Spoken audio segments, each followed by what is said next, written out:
From Australia, this is the Wireless Institute of Australia with the weekly news service. This broadcast is in text, audio and video and is accessed on WIA.org.au. And I'm Graham, VK1WIA, with the December 4 edition of WIA National News, the best news you'll get all week. Joining us this week, WIA Director Peter, VK1WIA. Coming up, Centenary Celebration. The centenary of organised amateur radio in Tasmania will be celebrated in June next year. Justin, VK7 Tango Whiskey, has put out a call for anyone who would like to be involved in a group to plan, organise and deliver the centenary activities. Now, if you're interested, email vk7tw@wia.org.au. And from VK6, a bit short of a century, but as far as broadcasting this news service, it's hats off to Phil, VK6GX, broadcasting news since 1984. And back then, Phil's call sign, Victor Kilo 6, Abel Baker Lima. I'm Phil, VK6 Golf X-Ray in Kajikana. Well done, that man. Hello again from Peter, VK4EA, coming to you again from the engine in Turrbal and Yagara country. This week's been busy for the WA board, so let's get into it. YOTA, Youngsters on the Air, an initiative to get more young people on the air. This year the WIA have applied for VK2WIA, a call sign available to any organisation running a YOTA event. The IARU, International Amateur Radio Union, are encouraging individuals and organisations to participate in the December YOTA 2022 event. More information can be found by searching for YOTA. There's a link in the text edition. More YOTA 2022 announcements are forthcoming. Stay tuned. Class licence and higher power. The ACMA consultation period closed Friday, the 2nd of December. The WIA Spectrum Strategy Committee have put in a massive, huge, ginormous effort in preparing the WIA response. Thank you to all those that submitted a response to the survey. The responses helped greatly to formulate the submission. Last Monday, the board received a briefing from Grant, VK5GR, and Peter, VK3MV, going through the submission in detail. The board overwhelmingly endorsed the submission. It's an impressive effort indeed. We'll circulate a link to the submission soon. It's most likely been advertised by the time this piece has been broadcast. All we can do now is be responsive to any queries from the ACMA and be patient while the submission has been digested. Last week I spoke about the director vacancies coming up and reiterating nominations for board positions close 12th of December. And also, the 2023 director elections will be electronic. For those listening who do not wish to or are unable to cast their vote electronically, there's an option to receive a paper ballot. The latest AR magazine address label doubles as a request for a paper ballot. And that's it for me this year. I'm looking forward to a break over the Christmas New Year period, and I hope to be active on the 2 metre Tropo and 6 metre sporadic E-season. This has been Peter, VK4EA, on behalf of the WA board. This is the home service of the Wireless Institute of Australia through VK1WIA. Now, international news with Jason, VK2LAW. Hello. In news from Region 1, beware of counterfeit ICOM products. Colin Butler, writing in ICQpodcast.com, says ICOM has reported seeing counterfeit copies of ICOM radios available online, with some also arriving in the UK to unsuspecting buyers. These copies look like genuine ICOM radios, but when examined more closely are not, and are significantly inferior in both quality and performance. Several buyers have contacted ICOM believing they've purchased and thought were receiving a genuine ICOM. On arrival, the radios had an incorrect UK channel set, some channels missing, and in some cases buttons not functioning as expected. Most, if not all, of these counterfeit products are found online and compared to genuine are priced incredibly low. However, what might seem like a bargain or a great purchase will become a great disappointment and could affect how you use your radio and also your and others' safety. If you're unsure, ask the seller for a serial number in advance of purchasing, call the ICOM customer service team who can confirm the origin of the radio as genuine or not. Big promise from ultra-tiny battery. Battery technology continues to change, and the latest evolution, announced recently, is a super small rechargeable micro battery with a high tolerance for variations in temperature and a lifespan of between 1 and 2 decades. Kent Peterson, Kilo Charlie 0 Delta Golf Yankee from Amateur Radio Newsline, tells us about this new development and what scientists are saying about it. A company in France believes it has come up with the latest solution to provide battery power for micro-power devices. The company Iton has developed an ultra-small rechargeable lithium battery. At first glance, the surface-mount solid-state battery might easily be mistaken for an SMD chip, as its housing is only slightly larger than the battery's own dimensions of 3.2 by 2.5 millimeter. They are, of course, not chips. These batteries have a capacity of between 0.1 and 0.5 milliamp hour. They were found capable of tolerating temperatures between minus 40 degrees Celsius or minus 40 degrees Fahrenheit all the way to 85 degrees Celsius or 185 degrees Fahrenheit. Their ability to deliver peak currents make them especially useful for powering RF transmissions such as Bluetooth, Sigfox, and LTE to deliver packets of data via sensors. The website CNX Software also sees the batteries as being useful for sensor data loggers, beacons, and backup power supplies for microcontrollers. The solid-state technology is considered another plus, contributing toward a usable lifespan of between 10 and 20 years. The company has said the batteries are also fast-charging. The website Hackaday poses the following challenge, quote, "We'd be particularly interested to learn about their temperature sensitivity when it comes to soldering, as we've taken to heart the warnings about soldering to more traditional lithium cells," end quote. The website noted there are apparently some evaluation kits available directly from the company in France. This is Kent Peterson, KC0 DGY. Thanks, Kent. In-car radio trends revealed at World DAB Summit 2022. James Careless writing in RadioWorld.com, where he's covered this radio summit. How is radio actually doing in the car today, given growing competition from streaming services?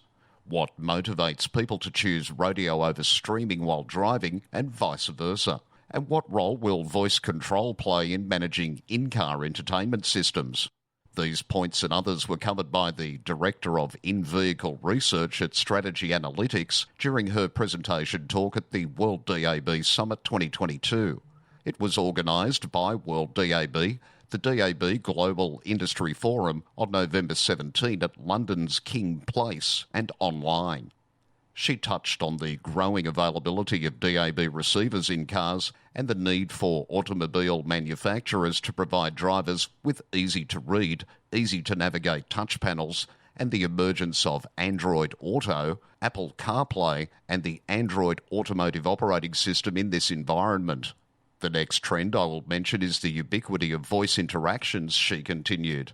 If well implemented, they could be less distracting to drivers than manual visual interactions. And the last trend, of course, to be prepared for is autonomous vehicles.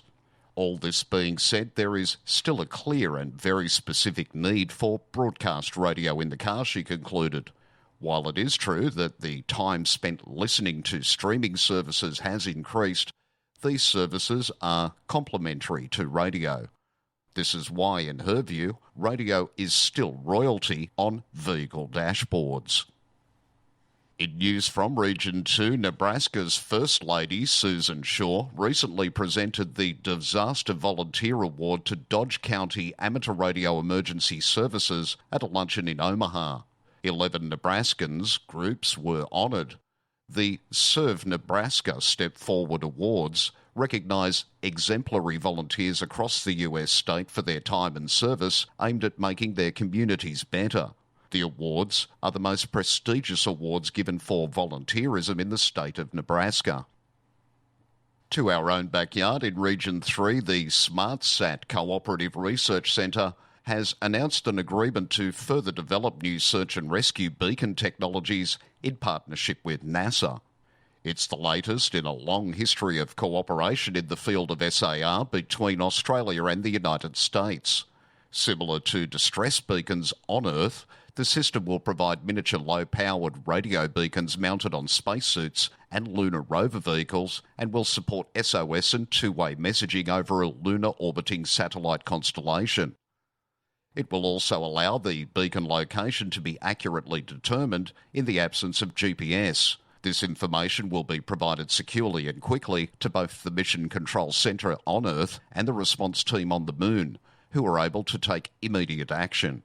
In an interview with criticalcoms.com.au, SmartSat's CEO Andy Coronius said this agreement signals Australia's space sector is developing globally important technologies.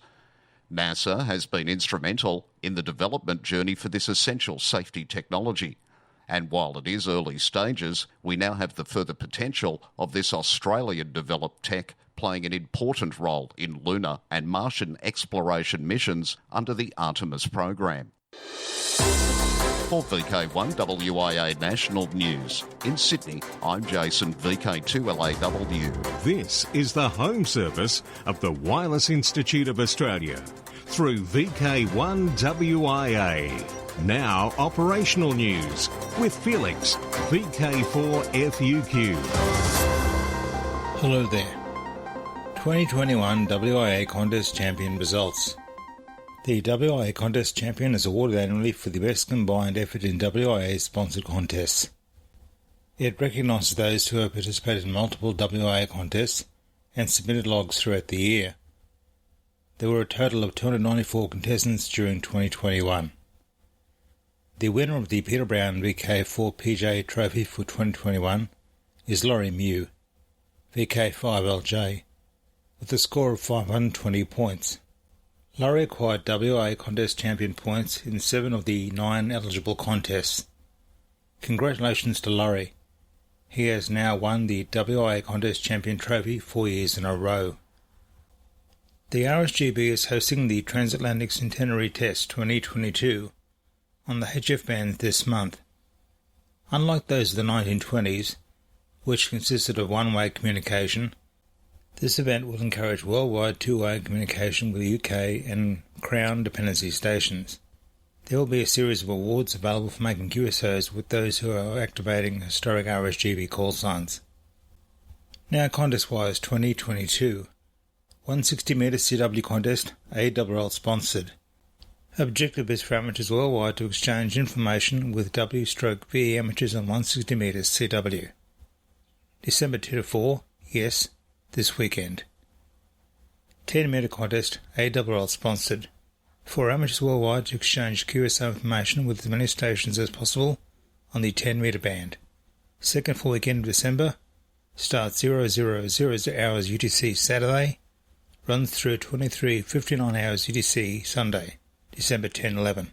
Logs are due within 7 days after the event is over. DX window. Active from Zanzibar is the call sign 9H3FM until December 13. Most on 20, 15 and 10 metres using SSB and FT8. QSL to home call HB9 DSP. Be listening for Take JS6RRR operating from Miyakojima, IOTA number AS079 until December 17. Take will be on 80 to 6 metres using modes SSB, CW, FM, RITI and JT65. JS6RRR QSL information is on QRZ.com. Brazil.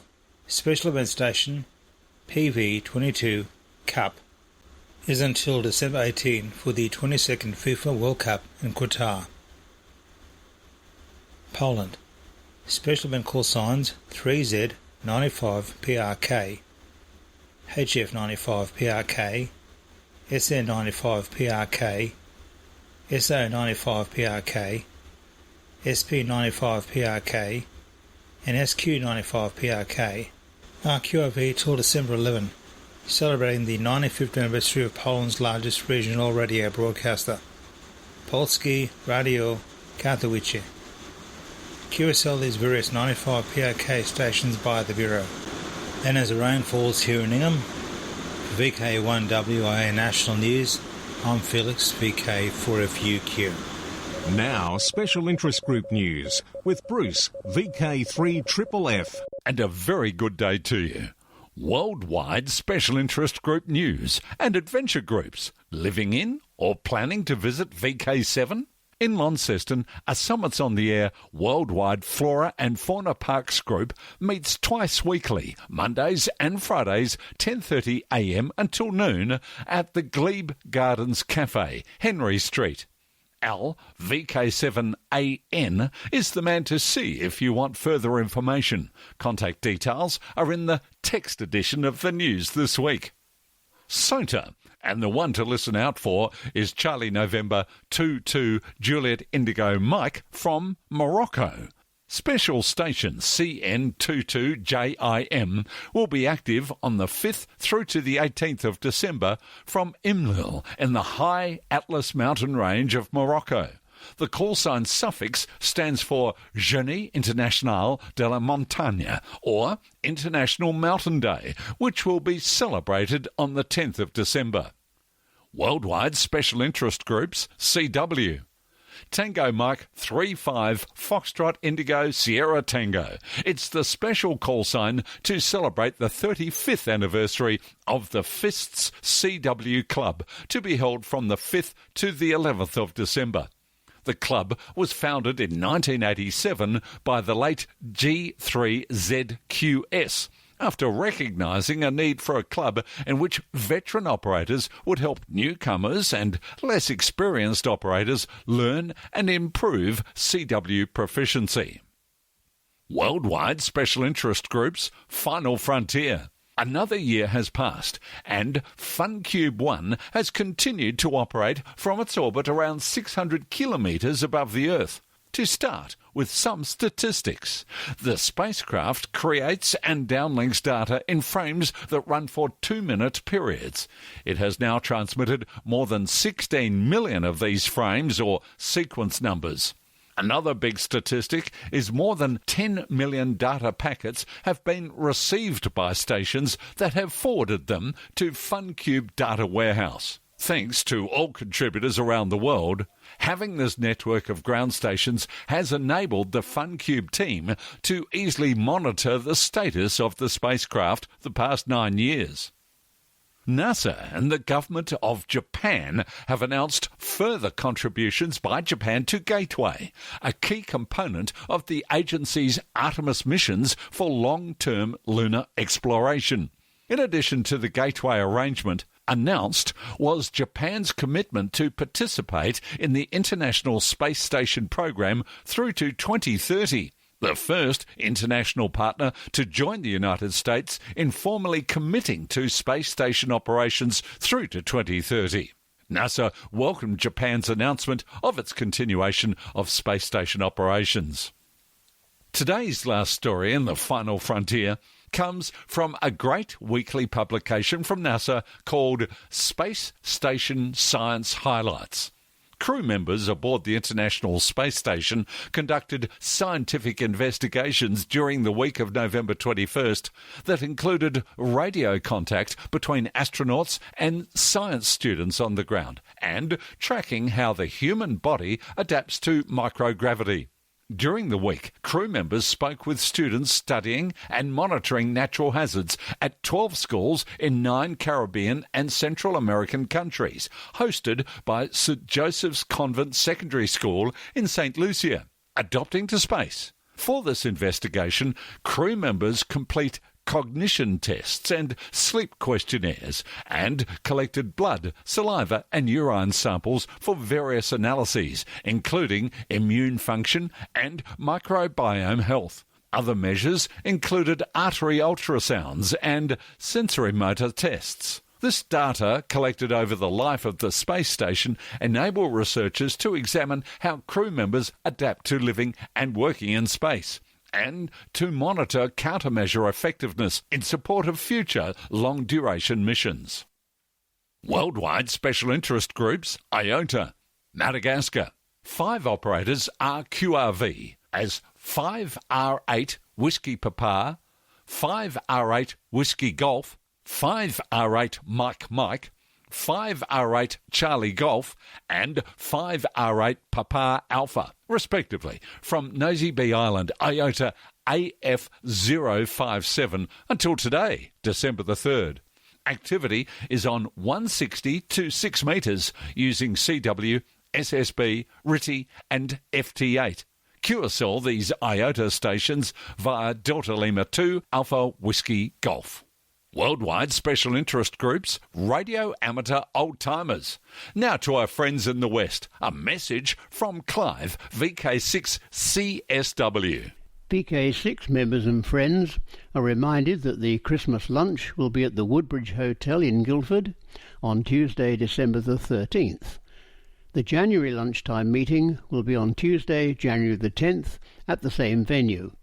Hello everyone, this is Clive, VK6 CSW, reminding you that tomorrow is the first Monday of the month, time for the Radio Amateurs Older Timers Club of Australia's December Bulletin to go to air. This month, as well as all the latest club news, we have news of the latest committee meeting, an item on the ugly duckling Liberty ships of World War II, the story of a man who fell 18,000 feet and lived to tell the tale. Everyone, RAOTC members and non-members alike, is most welcome to listen to the programme and join in the callbacks afterwards. Full details of all transmissions, times and modes can be found on the RAOTC website at www.raotc.org.au or just Google RAOTC broadcasts. If none of the transmission times suit you, you can download the audio file at any time from today from the club website. On behalf of the committee, I wish everyone a happy and safe Christmas. As per usual, there will be no January bulletin. The first RAOTC bulletin for 2023 will be on Monday, February the 6th. And once again, tune in tomorrow for the December bulletin. Enjoy the programme and please join the callbacks afterwards. 7-3 from Clive, VK6 CSW. Graham just popping in a moment because we've got so much news today. To fit it all in, we're going to have to take an official station break. And this is who we are. From Australia, this is the Wireless Institute of Australia with the weekly news service. From old-timers to young-timers, and the IARU Region 1 Youth Working Group has held its yearly meeting. Within this virtual gathering, various things, such as a roadmap, new structure, etc., were introduced and discussed. And Alec, VK2APC, is here with more. Thank you, Bruce.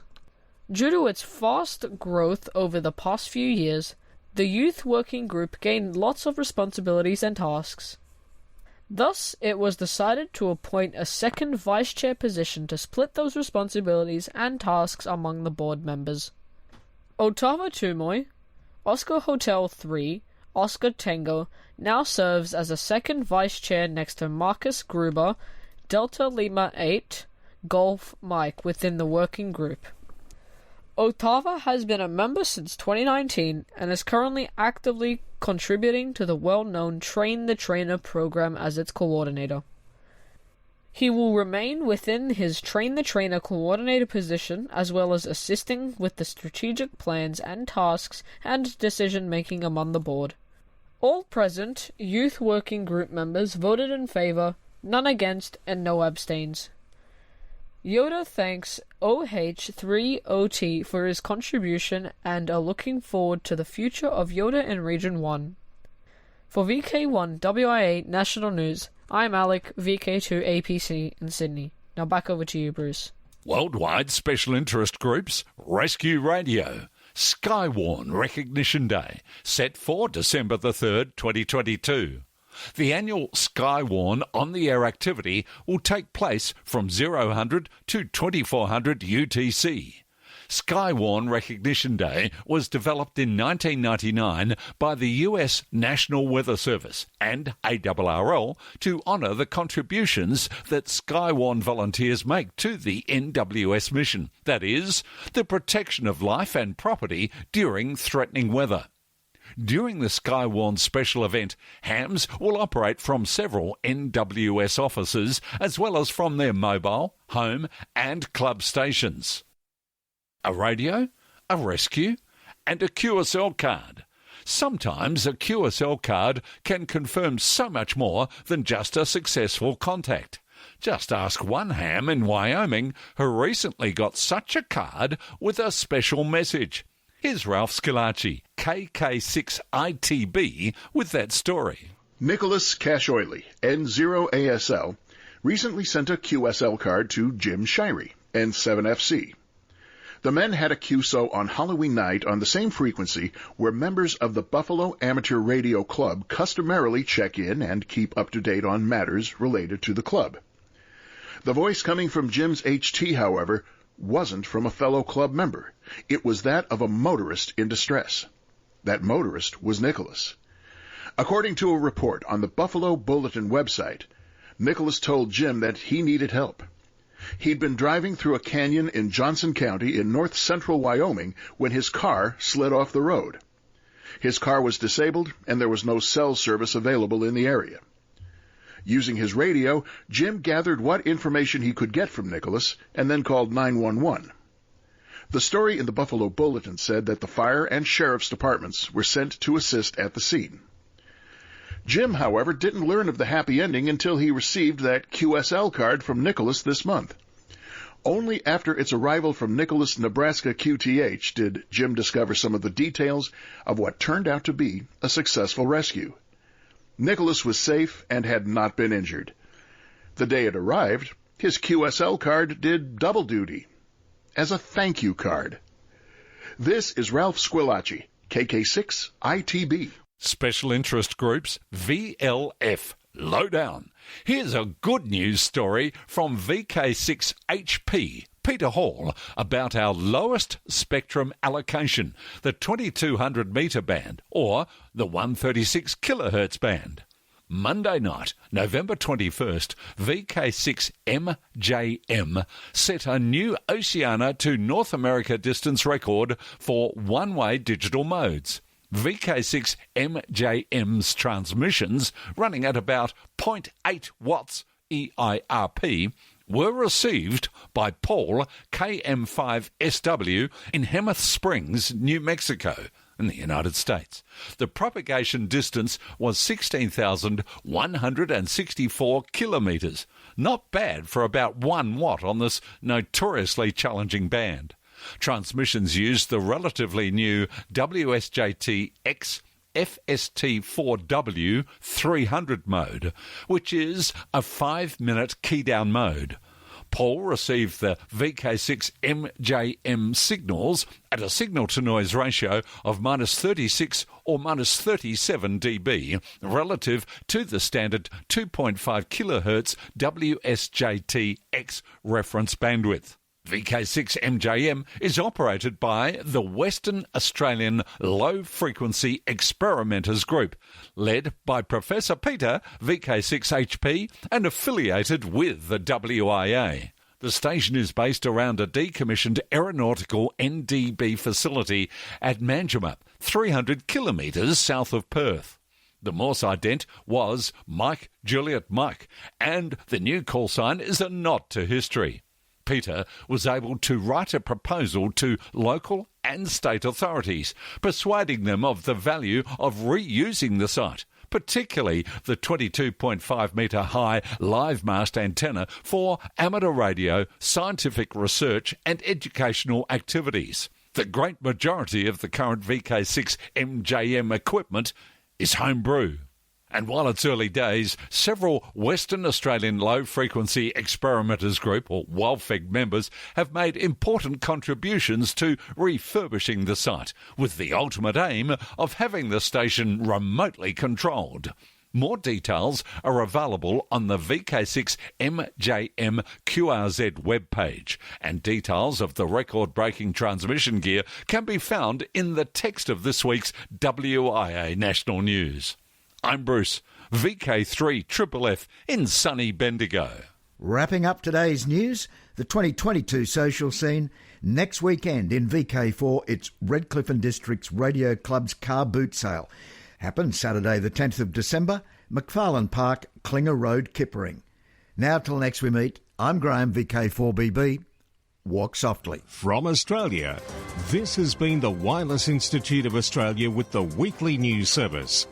This broadcast is in text, audio and video and is accessed on wia.org.au. Courtesy of Bevan, VK1WIA's ATV and YouTube channel, this has been WIA National News.